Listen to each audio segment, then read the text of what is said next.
आपण बघतोय भाजप कार्यकर्ते प्रचंड आक्रमक झालेले आहेत. आम्हाला फक्त आश्वासनं दिले, मात्र आश्वासनानंतर आम्हाला काहीही मिळालं नाही. तर मग आम्ही इतके दिवस कशासाठी काम केलं असे सगळ्यांचा सवाल आहे. आणि त्याच सवालाचं उत्तर घेण्यासाठी हे भाजप कार्यालयात आले आहे. भाजप कार्यालयात काही लोकांनी आता राडा केला, काही पुरुष बाहेर आले होते, काही महिला आता भाजप कार्यालयात घुसल्या. आता भाजप कार्यालयाजवळ पोलीस आहे, मोठ्या संख्येनं पोलीस इथं आलेले आहेत. महिलांचा आक्रोश आहे. आम्ही अगदी पहिल्या दिवसापासनं भाजपसाठी काम करतोय आणि जर या परिस्थितीत जर आम्ही काम करत असेल तर मग कशासाठी असा सवाल केला जातोय. आपण बघतोय भाजपच्या प्रमुख गेटवर आता पोलीस इथं आलेले आहेत आणि पोलिसांचं स्पष्ट म्हणणं आहे की कायदा सुव्यवस्थेचा प्रश्न निर्माण झालेला आहे म्हणून पोलीस इथं आलेला आहे. आता काही प्रमाणात इथं जे पुरुष गोंधळ घालत होते ते पुरुष बाहेर गेलेले आहेत. काही महिला आहेत त्यांना शांत करण्यात आलेलं आहे. अजूनही एक महिला भाजपच्या कार्यालयात इथं गोंधळ घालत असल्याचं चित्र आहे. आपण बघूया ती महिला काय म्हणते. ती महिला आत जाण्याचा प्रयत्न करते. लता दलाल या माजी उपमहापौर आहेत, त्याही आतमध्ये आलेल्या आहेत. ही महिला रडतेय, ती महिला तिचं दुःख व्यक्त करते आणि काहीही करून आम्हाला अन्याय झाला, आमच्यावर अन्याय का, असं तिचं सगळं म्हणणं आहे. ही महिला रडती आहे या ठिकाणी. आपण बघतोय अजूनही हा आक्रोश कमी होताना दिसत नाहीये. आमच्यावर अन्याय झाला, जिव्हारी लागलं, असं तिचं म्हणणं आहे. आम्ही गेली अनेक दिवस काम करतोय असं तिचं म्हणणं आहे. चल पुढे चल. एक मिनिट आम्ही सुद्धा कोर्टाचे खटले आमच्यावर चालले, आम्ही गुन्हे दाखल झाले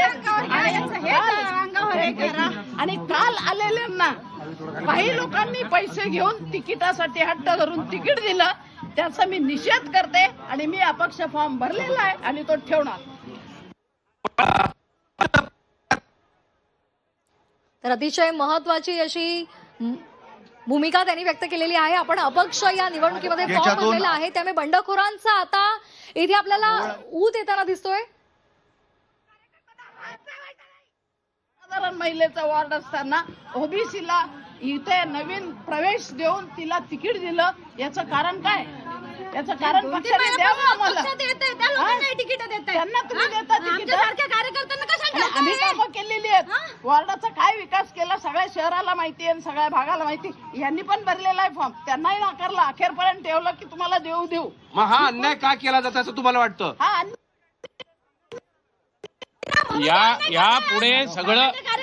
यापुढे सगळं इलेक्शन हे पैशाच्या जोरावर चालू आहे. भारतीय जनता पार्टीच्या कामाला मला एक याच्यातून आपण बघतोय या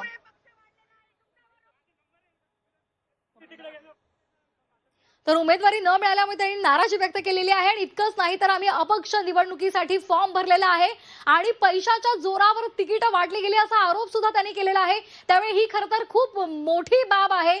भाजपचेच कार्यकर्ते, भाजपचेच नेते जे इच्छुक आहेत या उमेदवारीसाठी, त्यांना उमेदवारी नाकारण्यात आली. आश्वासनं दिली गेली, मात्र त्यांना उमेदवारी आणि एबी फॉर्म द्यायला नकार दिल्यानंतर दुसऱ्याच आत्ताच आलेल्या भाजपमध्ये प्रवेश केलेल्यांना उमेदवारी देण्यात आली. त्यामुळे यांनी सगळ्यांनी नाराजी व्यक्त केलेली आहे. इतकंच नाही तर आपण बंडखोरी करणार यावर त्यांनी आपली ठाम भूमिका सुद्धा व्यक्त केलेली आहे. तर सध्या छत्रपती संभाजीनगर मधली आपण ही दृश्य पाहतोय. त्यामुळे येत्या काळात संभाजीनगरच्या महापालिका निवडणुकीमध्ये एक वेगळं चित्र समीकरण आपल्याला पाहायला मिळू शकेल. याचा फटका भाजपला बसू शकतो.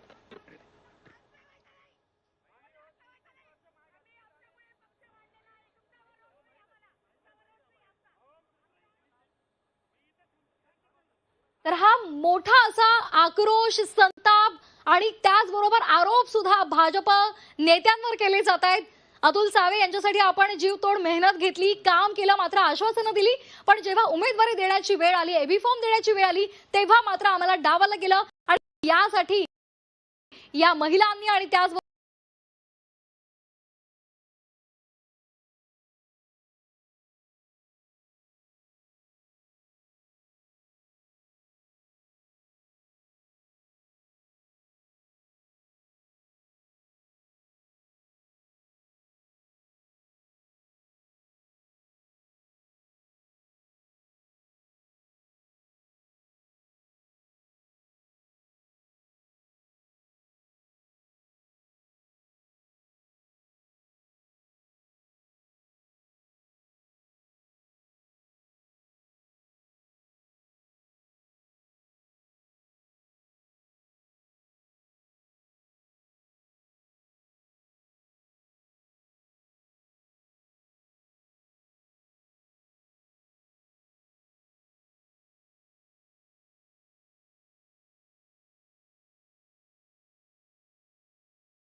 जनतेमध्ये गेलो, दारोदार भटकलो आणि पक्षासाठी मतं मागितली. मात्र त्याचं फळ काय, तर आम्हाला उमेदवारी नाकारण्यात आली आणि म्हणून त्यांनी तिथे कार्यालयासमोरच ठिय्या मांडलेला आहे.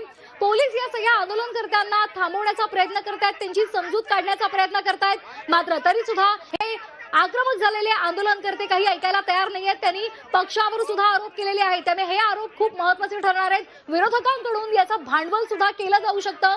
पैसे घेऊन तिकीट देण्यात आल्याचा आरोप भाजपच्या त्या इच्छुक कार्यकर्त्यांनी केलेला आहे. त्यामुळे येत्या काळात या संदर्भात भाजपकडून भूमिका घेतली जाते, या बंडखोरांची समजूत काढली जाते का, या सगळ्या नाराजांना घेऊन त्यांच्या सोबत बैठक घेऊन त्यांना समजुतीचे काही 2 शब्द सांगितले जातात का, आणि हे सगळं झाल्यानंतर ते समजून घेतात का, हे पाहणं सुद्धा महत्त्वाचं ठरणार आहे. तर आपण 2 दृश्य पाहतोय. पहिल्या दृश्यामध्ये आपल्याला पुरुष दिसतायत जे इच्छुक आहेत आणि ते इथे आपल्याला आज जाऊ द्या, आपल्याला अतुल सावे यांची भेट घ्यायची अशी विनंती पोलिसांना करतायत. मात्र पोलीस त्यांना आज जाऊ देत नाहीये, पोलीस त्यांना मज्जाव करतायत. तर दुसऱ्या दृश्यामध्ये आपल्याला एक महिला सुद्धा आक्रमक झालेली पाहायला मिळते. सातत्यानं आम्ही पक्षासाठी काम केलेलं आहे, मात्र आम्हाला डावलण्यात आलेलं आहे.